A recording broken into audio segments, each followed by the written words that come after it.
Assalamu alaikum friends, my name is Nuzhat and you are watching my YouTube channel Nuzhat Reacts. दोस्तों मैं उम्मीद करती हूँ कि आपको हमारे पिछले सारे वीडियोस, रिएक्शन वीडियोस पसंद आ रहे होंगे।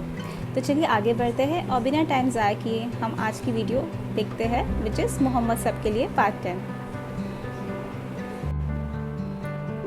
चलिए अब आगे सुनते हैं।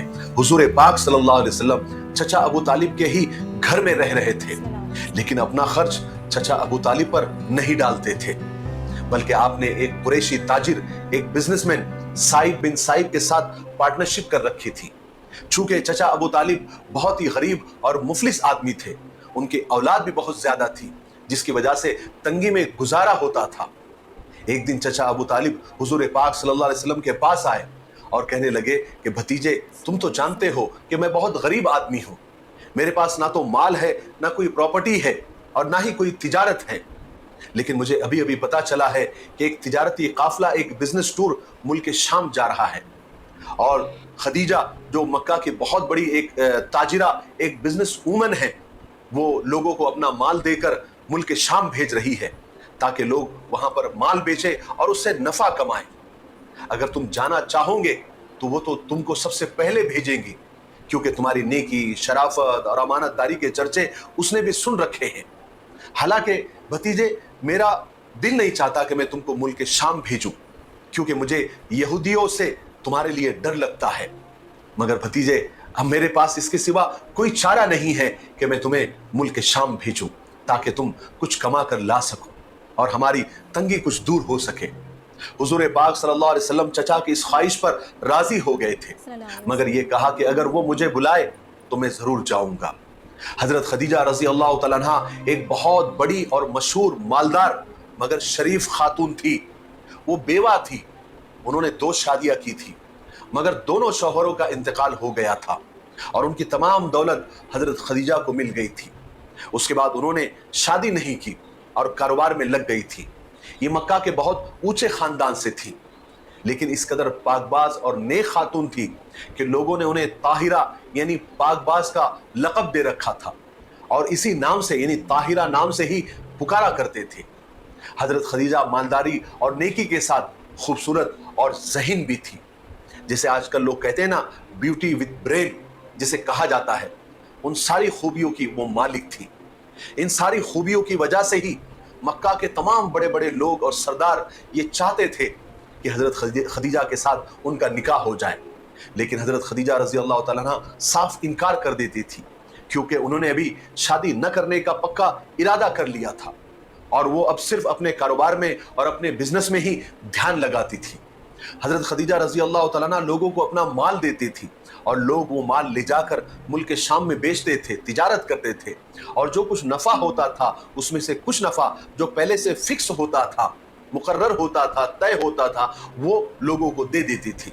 इस साल भी हजरत खदीजा रजी अल्लाह तआला अन्हा लोगों को अपना माल देकर मुल्क शाम भेज रही थी। जब ये बात अबू तालिब, चचा अबू तालिब को पता चली तो उन्होंने हुजूर से आकर कहा। हुजूर इस बात पर तैयार भी हो गए, लेकिन फरमाया था कि अगर खदीजा मुझे बुलाए तो मैं जरूर मिल लूंगा। ये बात हजरत खदीजा रज़ी अल्लाह तआला अन्हा को किसी तरह पता चली, किसी ने जाकर बता दिया कि अबू तालिब अपने भतीजे अमीन को मुल्क शाम भेजना चाहते हैं। तो हजरत खदीजा रज़ी अल्लाह तआला अन्हा का तो खुशी का ठिकाना न रहा, इसलिए कि मक्का का बच्चा बच्चा हुजूर की नेकी के गुण गाता था। उस वक्त हुजूर की उम्र 25 साल हो गई थी। ये वो वक्त था जब मक्का का कोई शख्स आपका नाम नहीं लेता था, बल्कि आपकी सच्चाई, आपकी अमानतदारी की वजह से आपका नाम अमीन ही पड़ गया था।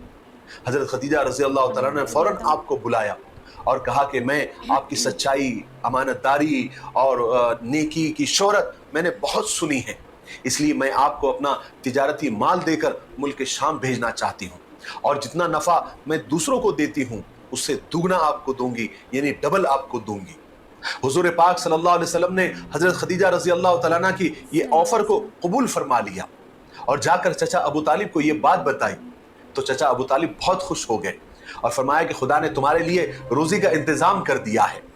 जब काफिला जाने का वक्त आया तो हजरत खदीजा ताहिरा रजी अल्लाह तआला अन्हा ने अपने गुलाम मैसरा को आपके साथ कर दिया और मैसरा से कहा और ताकीद की कि तुम मोहम्मद अमीन के साथ जा रहे हो, लेकिन याद रखो उनकी किसी बात की मुखालिफत मत करना, खिलाफ वर्जी मत करना, उनकी हर बात मानना और उनकी राय, उनके मशवरे पर ही चलना। मैसरा ने कहा कि ठीक है।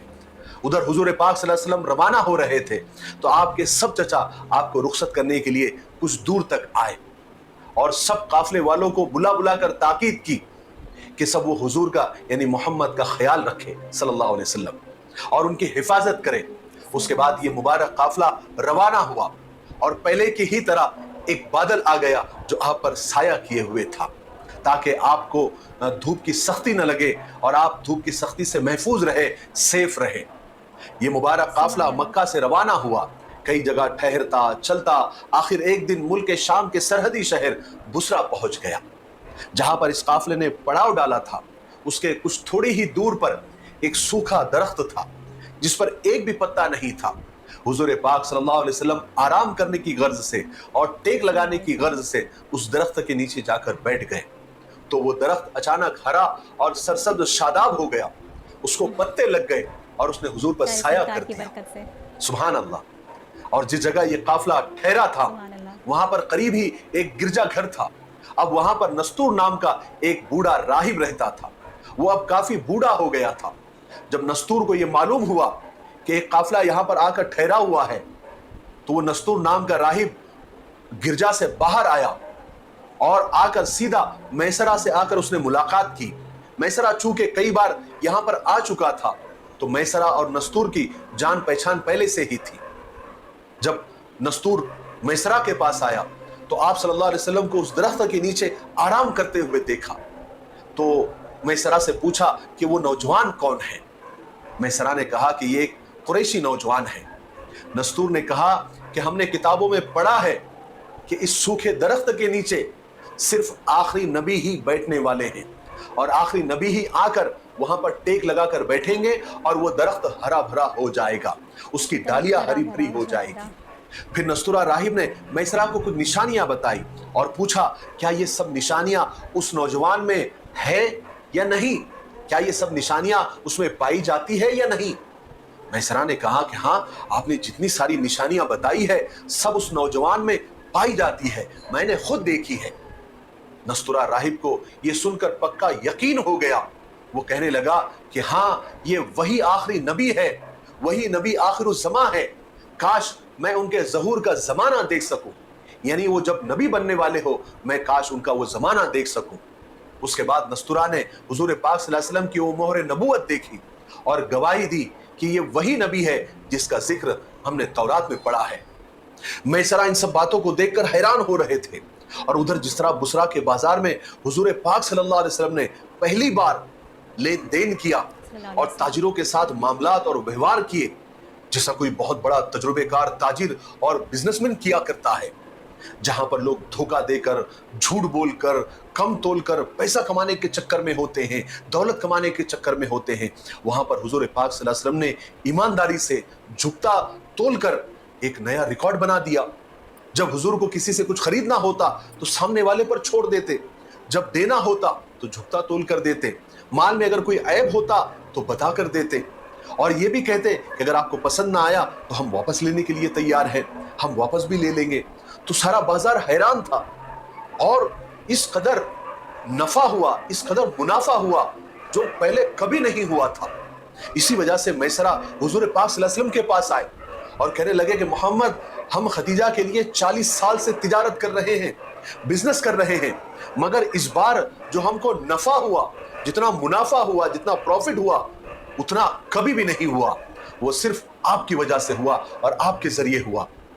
मैसरा आप सल्लल्लाहु अलैहि वसल्लम की दयानतदारी, खुश अखलाकी देखकर और उधर नस्तूरा की उस राहिब की बातों को याद करते हुए, इन सारी बातों की वजह से मैसरा के दिल में हुजूर की बेपनाह मोहब्बत, इज्जत, प्यार पैदा हो गया। यहाँ तक कि इन सब बातों की वजह से मैसरा को ऐसा लगने लगा कि वो खदीजा का नहीं, यानी हजरत खदीजा का नहीं, बल्कि हुजूर का गुलाम हो। हुजूर पाक सल्लल्लाहु अलैहि वसल्लम को इस तिजारती सफर और इस बिजनेस टूर से खूब मुनाफा हुआ, खूब फायदा हुआ, जिससे हजरत खदीजा रज़ी अल्लाह तआला अन्हा की तिजारत और बिजनेस को खूब तरक्की हुई। आप सल्लल्लाहु अलैहि वसल्लम ने बहुत सारा माल, क्या सारा माल अच्छे नफे पर बेच दिया और बहुत सारा नया माल खरीद भी लिया। اب واپسی کا وقت آیا. آپ زبردست منافع کے ساتھ مکہ کے لیے روانہ ہوئے.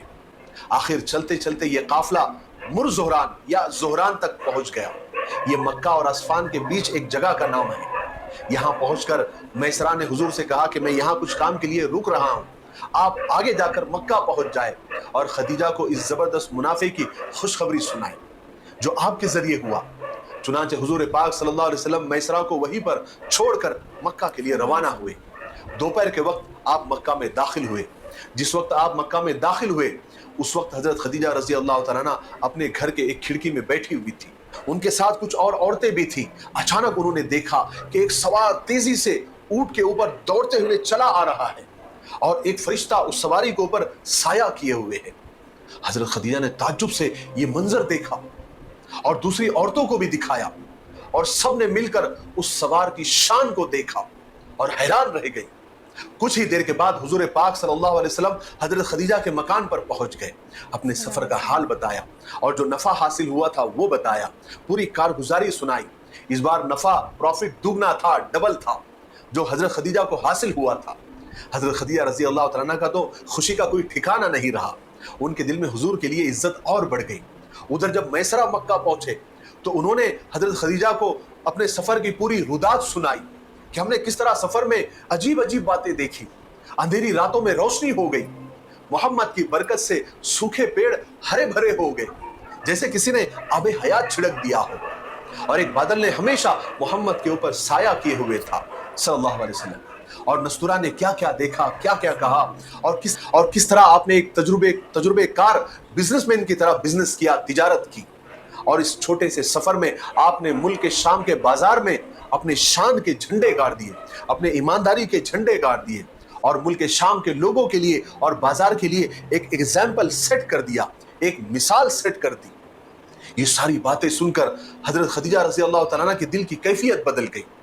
حضور کے لیے ان کے دل میں احترام, عزت, محبت اور زیادہ بڑھ گئی. چونکہ حضرت خدیجہ رضی اللہ تعالیٰ عنہ بیوہ تھی, مالدار ضرور تھی, مگر دل کی دنیا ویران سی تھی.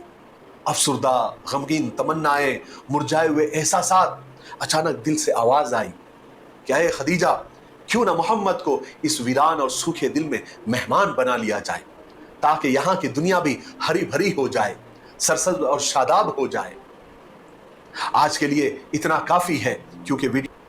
جی دوستو, تو آج کی ویڈیو بھی بہت ہی پیاری تھی جس میں ہم نے دیکھا کہ کس طریقے سے جو حضرت خدیجہ رضی اللہ عنہا ہیں جو اپنے ٹائم کی بہت ہی پاورفل بزنس وومن تھی جن کو اور جو بہت ہی رچ بھی تھی, اینڈ ان کو مطلب دگنا ڈبل پروفٹ ہوا جب انہوں نے اپنا تجارتی سامان پیارے رسول کے ہاتھوں تجارت کرنے کو دیا. ہمارے جو سرکار ہے ان کے ہاتھوں جو تجارت کرنے کو دیا اپنا سامان, تو ان کو ڈبل پروفٹ ہوا. تو یہ مطلب یہ جو ایک جو ریئل لائف سٹوری ہے ہمارے پیارے سرکار کی زندگی کے اوپر, اور اس میں سے یہ جو جس میں مطلب حضرت خدیجہ رضی اللہ عنہا کی انٹری کا جو ٹائم ہے, کس طریقے سے وہ ان کی زندگی میں آئیں اور کس طریقے سے وہ ان سے متاثر ہوئی ان کی خوبیوں سے, بہت ہی پیارا ہے. اور ہم آگے انشاءاللہ ضرور سنیں گے اور جانیں گے کہ آگے کیا کیا ہوا انشاءاللہ ہمارے نیکسٹ ویڈیو میں.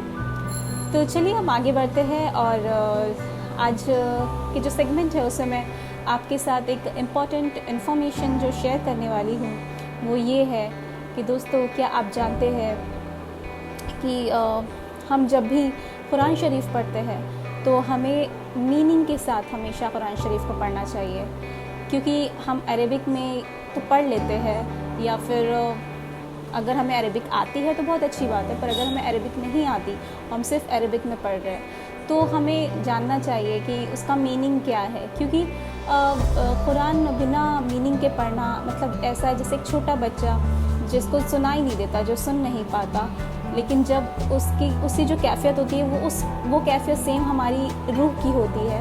اور جب ہم قرآن شریف میننگ کے ساتھ پڑھتے ہیں تو جس طریقے سے جو بچہ سن نہیں پاتا اس کو جب پہلی بار کان میں آواز جاتی ہے تو جو کیفیت اس کی ہوتی ہے سیم وہی کیفیت ہماری روح کی ہوتی ہے جب ہمیں قرآن شریف ہم میننگ کے ساتھ پڑھتے ہیں. تو اس لیے آپ ہمیشہ کوشش کریے کہ آپ قرآن شریف ہمیشہ معنی کے ساتھ, ترجمے کے ساتھ یا پھر میننگ کے ساتھ پڑھیں. تو یہ تھی ہماری آج کی امپورٹنٹ انفارمیشن. آئی ہوپ آپ کو سب کو مطلب کچھ نیا جاننے کو ملا ہوگا. تو چلیے ہم ملتے ہیں انشاءاللہ ہمارے نیکسٹ ریئیکشن ویڈیو میں وچ از محمد صاحب کے لیے پارٹ 11. تب تک کے لیے دعاؤں میں یاد رکھیے اور ہمارے چینل کو سبسکرائب لائک اینڈ شیئر کرتے رہیے. انشاءاللہ ہم جلد ملیں گے. تب تک کے لیے اللہ حافظ. فی امان اللہ.